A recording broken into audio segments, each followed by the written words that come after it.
I'll be hosting a fugue challenge, and the rules are simple. You must use MusicJotter to compose your piece. Try to keep your composition under a minute and use at least 2 voices. So if you participate, I'm going to record your piece using realistic sounds, and then I'll present your fugue in a YouTube video. Therefore, this video is going to be a quick practical tutorial on how to use MusicJotter to create your fugue. Before I get into this tutorial though, I encourage you to be a supporter of this software in order to participate. So if you join my Buy Me a Coffee community, you're going to be locked into these low prices for life.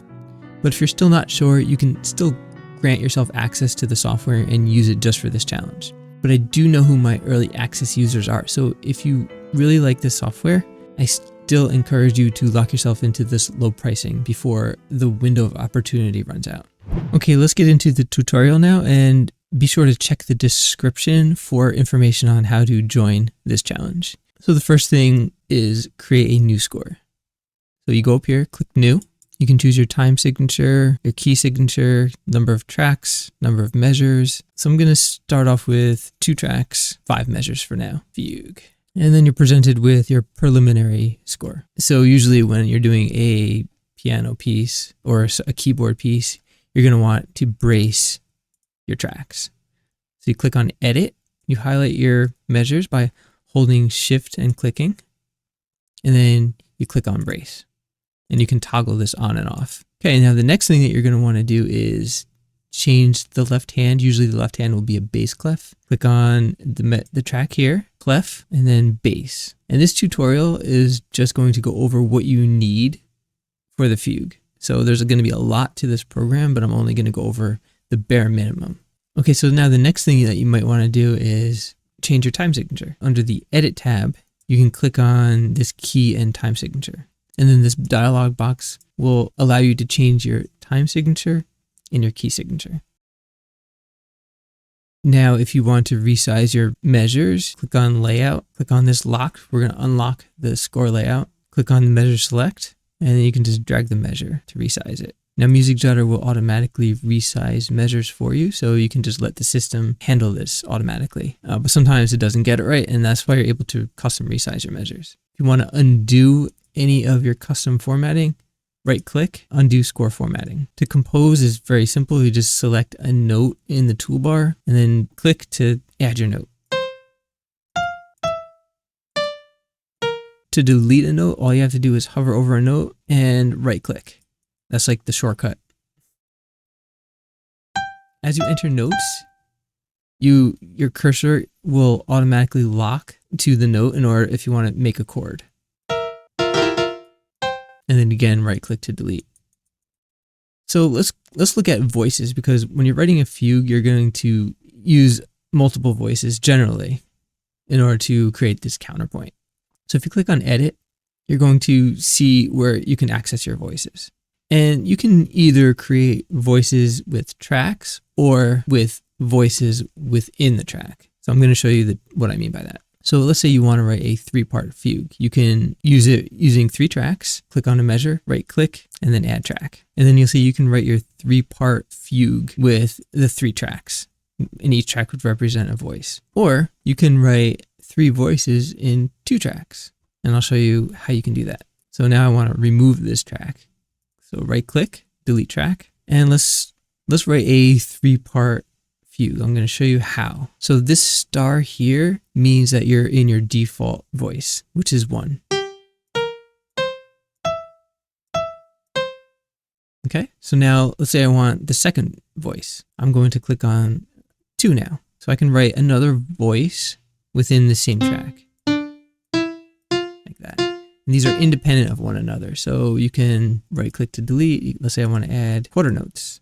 So these are independent rhythms. And then the third voice would be most likely just click on star, because that's your default voice. And then you can compose your third voice like this.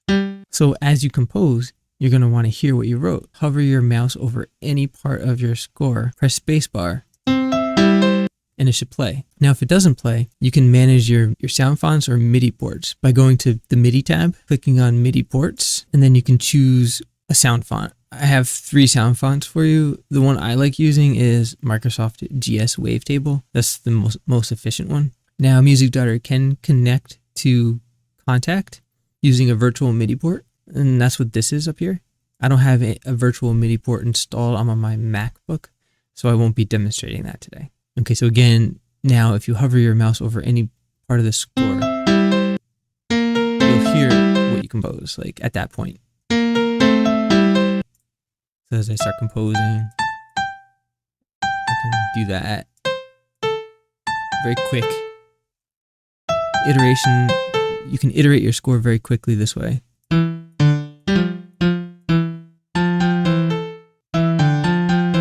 And this is a huge win for the software. I was able to compose a fugue in about 8 hours, a 1-minute fugue. Usually something like that might take me a couple of days, but using the software, it expedites the process. The next thing with Music Daughter is highlighting notes. Click on this Measure Select tool. It's under every tab. Click Measure Select, and then right click or left click and drag a box around the notes you want to manipulate. So let's say I want to delete this voice here. So what you can do is you can hold, since I'm on a Mac, it's going to be Command, and then you can left click and drag and select multiple notes like this. And then all you have to do is hit delete. Now you can undo that. I have undo and redo programmed. So you can, if you make a mistake, you can undo and redo. Now, because Music Daughter is still in development, it's not perfected. So what you should do is as you compose, don't compose too many notes without making sure that your file is saved. So Music Daughter will automatically save your progress as you compose. But just make sure.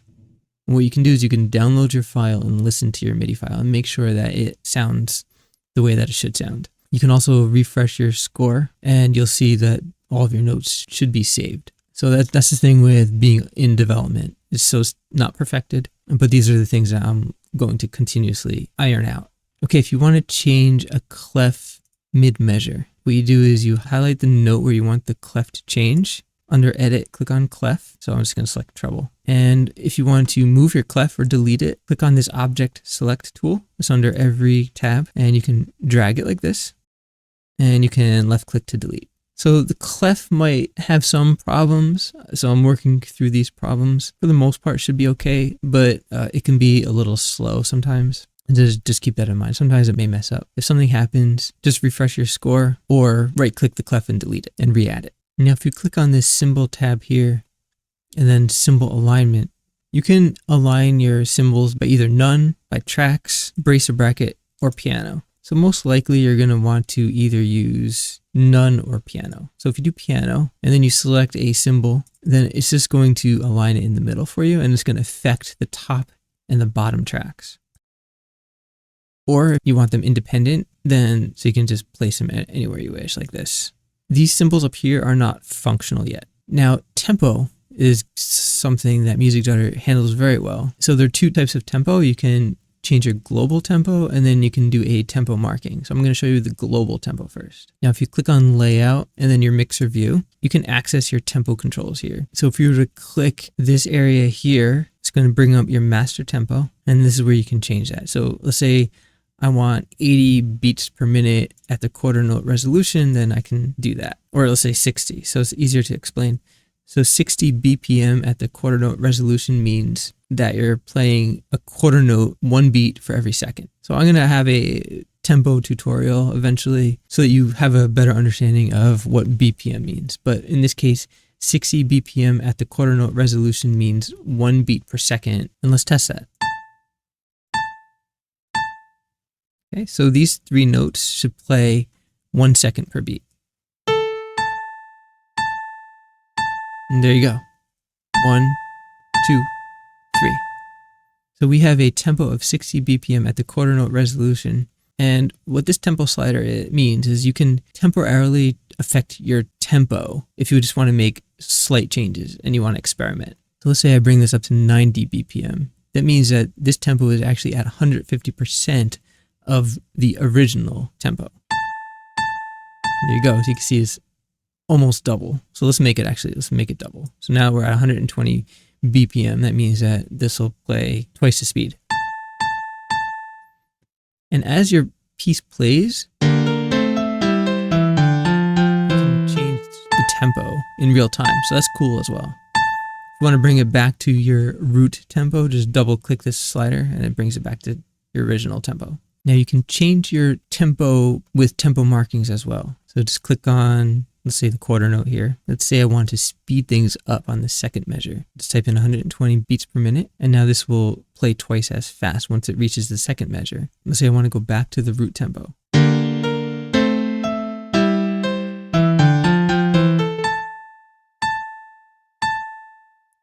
Move your markings like this, and if you just want to delete them, again, it's just a right click. So I'm going to record your piece for you, but if you want to change your instrument just while you're composing, just for fun, go to Mixer View, and then you have your access to your tracks. So this corresponds to track 1, and this corresponds to track 2. So what you do is, none of this is functional yet, except for this here. Click on this area, you're going to see your track settings, and this is where you can change your instrument. So let's say you want an organ, you can click on organ. This is your MIDI channel. Okay, so that's how you change your instruments. If something messes up, you can also click on refresh, and this will refresh your score and respace all the notes accordingly. Transposing notes. So if you put down a note and you want to shift the note, transpose it up a half step or down a half step, click on measure select, highlight the notes you wish to transpose, and press up. Or press down.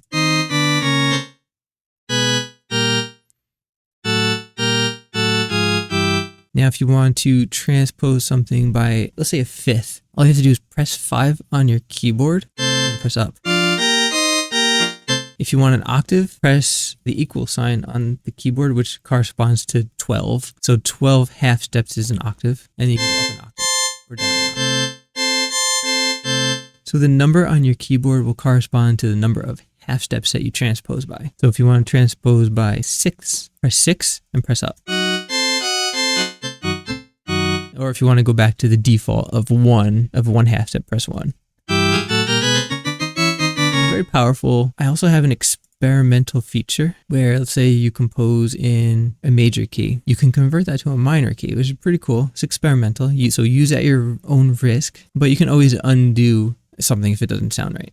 So as long as you have enough note data, you should be able to transform your scales. But if you want some more options around how to change your scales with more accuracy, click on Operations, Transpose, and then you can convert your key by either measure or by a note moving average. So if you choose note moving average, it's going to look at the number of notes that you designate here, and then it'll try to find the closest related key. And then it'll move on to the next X notes that you put here. So let's say I put 5 notes. It's going to look at the first 5 notes, try to find the key that it's in, and then it'll convert it to its parallel minor or major, and then it'll go to the next 5 notes and continue that process. However, if you compose strictly in key in each measure, then doing it by measure is more accurate. So let's try it out. Shift M. So converted it to its relative minor. And if you want to convert it back to its relative major, you just do Shift N.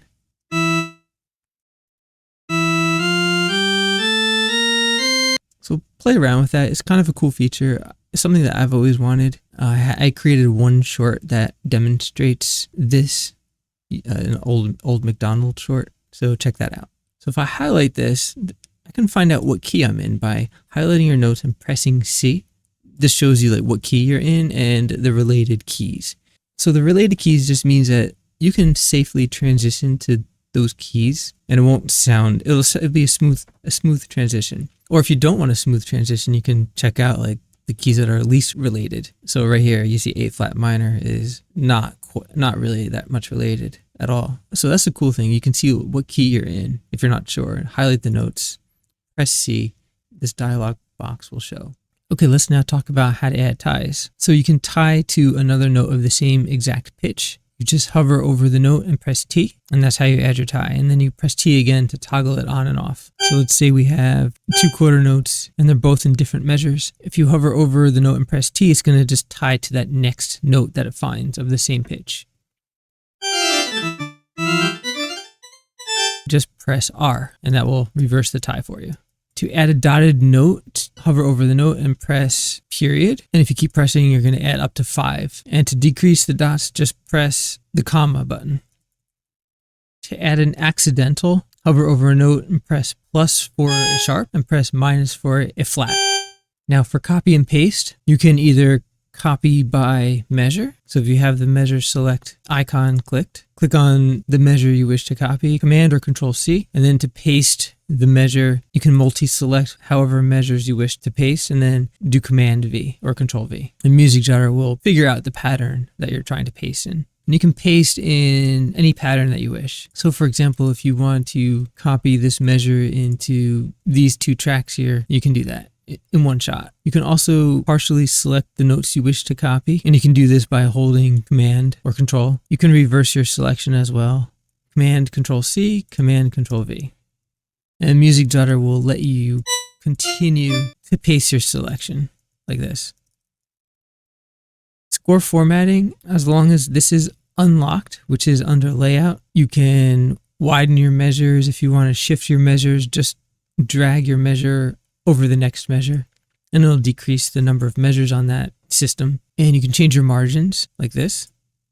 And if you want to bring the measure back to the previous system, all you have to do is drag the measure over the previous measure like this, and it'll increase your measures like that. Now to quickly add a new measure to your score, double click any measure to add a measure after where you double clicked. And a quick way of adding multiple measures is if you were to highlight multiple measures like this. So hold shift and then click the measures you wish to highlight and then right click. You can add as many measures that you highlight. You can add that many measures into the score. And then you can quickly delete as well. Multiple highlight, right click, and then just delete measures. And same thing with tracks. Right click, add track, right click, delete track. And if you want to get a little more sophisticated and you want to add a triplet or a quintuplet, just click on the note tab here and I have shortcuts for you. You can just click on triplet or quintuplet.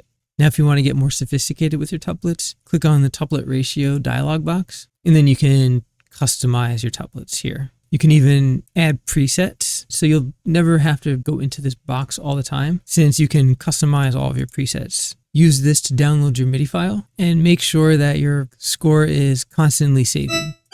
And you can check that up here. So when it's grayed out, that means that it has saved. You can add grace notes. We have the acciaccatura and appoggiatura. They're not fully tested, so graphically they'll look okay, but they may not play correctly still. So just be careful about that. So for beaming, all you have to do is hover over a note and press the spacebar to toggle your beam. And you could even beam across multiple measures like this. And if you want to beam in mass, click on your measure select tool, hold Command or Control, select the notes you wish to beam, toggle the beaming like this, and then just press B like this. So you can mass toggle your beams as well. That's pretty cool. And right now beaming has no functionality in terms of playback, but I do plan on emphasizing the groups of beam notes in playback in future updates. If you want staccato, all you have to do is hover over the note and press S, and you can toggle it on and off. You can also multi-select your notes and press S. And this toggles it as well.